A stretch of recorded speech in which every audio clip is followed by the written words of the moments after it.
Right. अभी question आता है कि मेरे पास बहुत सारे ऐसे काम हैं जो मुझे लगता है कि हाईएस्ट प्रायोरिटी है, तो मैं उनमें से कैसे चुनूँ कि इसको ये हायर प्रायोरिटी वाला है, मैं कैसे चुनूँ, ये क्वेश्चन आता है, right. So as a solution for that kind of a question, एक एक मैट्रिक्स है जो प्रायोरिटी मैट्रिक्स कहलाता है। तो इस मैट्रिक्स को डी एसी हॉर्स ने इन्वेंट किया था, तो उन्होंने दिया था इस मैट्रिक्स को।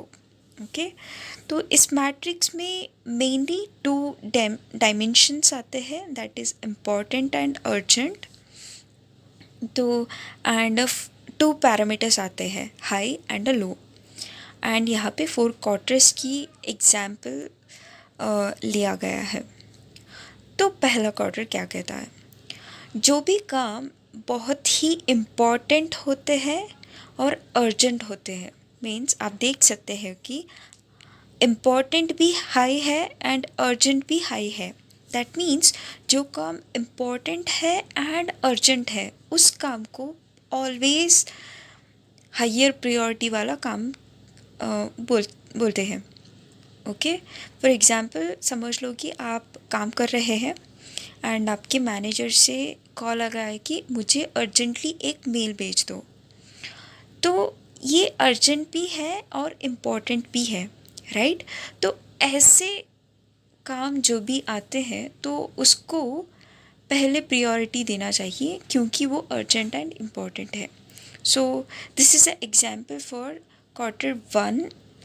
Okay, next quarter 2, schedule it. Schedule it means कुछ ऐसे काम होते हैं जो हम बाद में भी कर सकते हैं, जो कि अर्जेंट नहीं है बट इम्पॉर्टेंट है। For example exercise. एक्सरसाइज हम जब भी फ्री होते हैं तब भी कर सकते हैं, right. They are not urgent but they are important to us, right.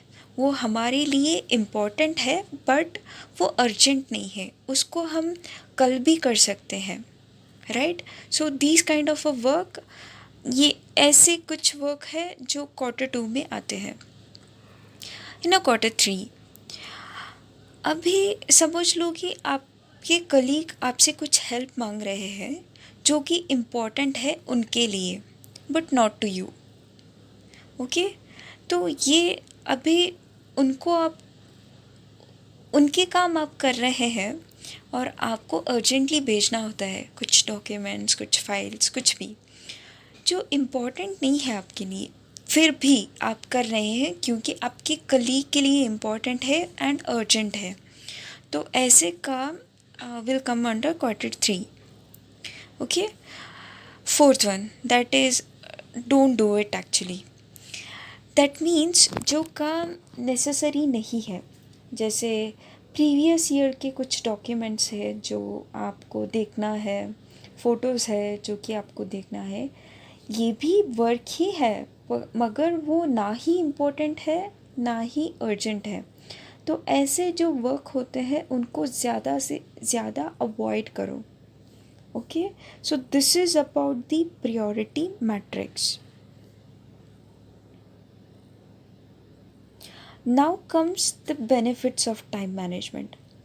अभी तक हमने पढ़ ली कि कैसे टाइम को यूज़ करते हैं, कैसे मैनेज करते हैं। तो अभी जानते हैं कि बेनिफिट्स क्या है। समझ लो आप एक ही घंटे में 2 वर्क कर रहे हैं, तो क्या होता है, आपकी प्रोडक्टिविटी, आपकी एफिशिएंसी इंक्रीज़ हो गया।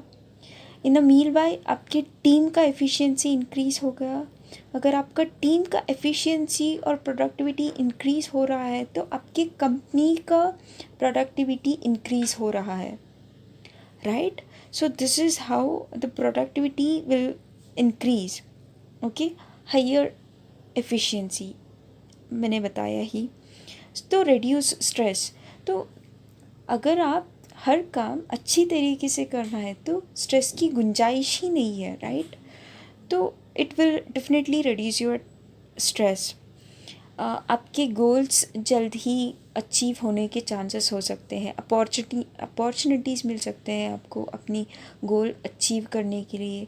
एंड वो आपके करियर में जो है वो एक पॉजिटिवनेस लाता है, अगर आप टाइम मैनेज के हिसाब से वर्क करते हो। ओके।